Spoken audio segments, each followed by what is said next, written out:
కోటప్పకొండ తిరునాళ్ళు నెల రోజుల్లోనే మళ్ళీ పట్టపగలే కనిపిస్తా ఉంది. ఈ జన సముద్రాన్ని ఇక్కడ చూస్తా ఉంటే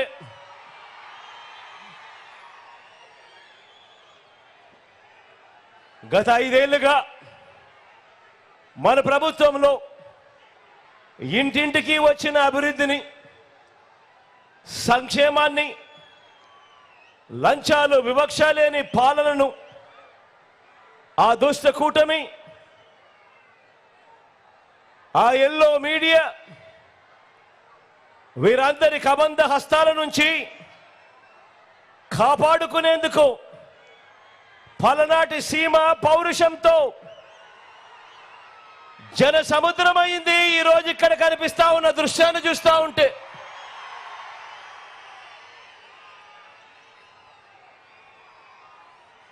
సిద్ధం సిద్ధం అంటూ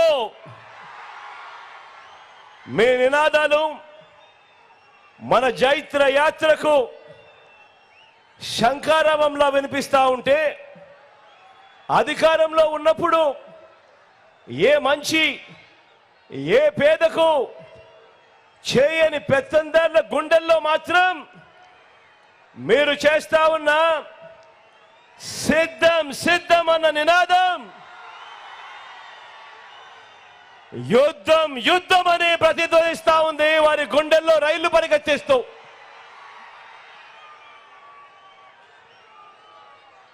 పేదవాడి భవిష్యత్తును, ఇంటింటి అభివృద్ధిని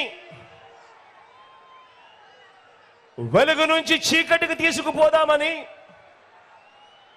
ఆ పొత్తుల మారి, ఆ జిత్తుల మారి మోసాల పార్టీలు చేస్తా ఉన్న కుట్రలు కుతంత్రాలను, వారి మోసాలను అబద్ధాలను ఎదుర్కొనేందుకు మీరంతా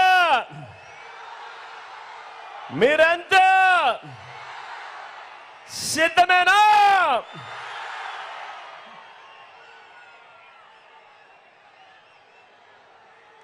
పేదవాడికి అండగా మనందరి ప్రభుత్వానికి తోడుగా మళ్ళీ అధికారంలోకి తీసుకొచ్చేందుకు, ఇంటింటి అభివృద్ధిని కూడా కొనసాగించేందుకు మీరంతా కూడా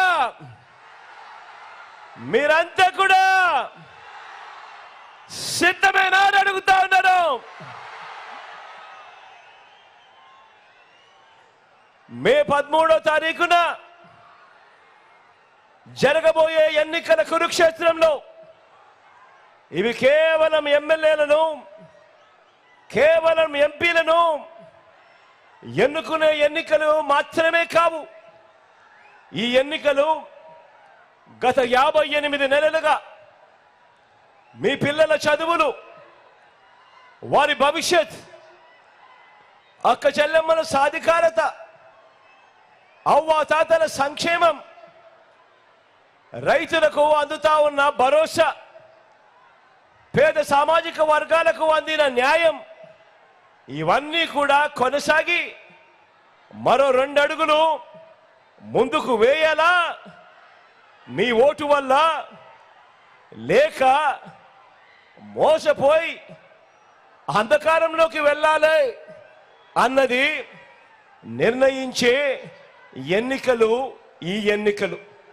అందుకే నేను చెప్తా ఉన్నా, మళ్ళీ చెప్తా ఉన్నా, ఈ ఎన్నికలు కేవలం ఎమ్మెల్యేలను, ఎంపీలను ఎన్నుకునే ఎన్నిక మాత్రమే కాదు అని. ఈ ఎన్నికలతో మనం వేసే ఓటుతో మన తలరాతలు మారుతాయి అని ప్రతి ఒక్కరూ కూడా జ్ఞాపకం ఉంచుకోమని మరొక్కసారి చెప్తా ఉన్నాను.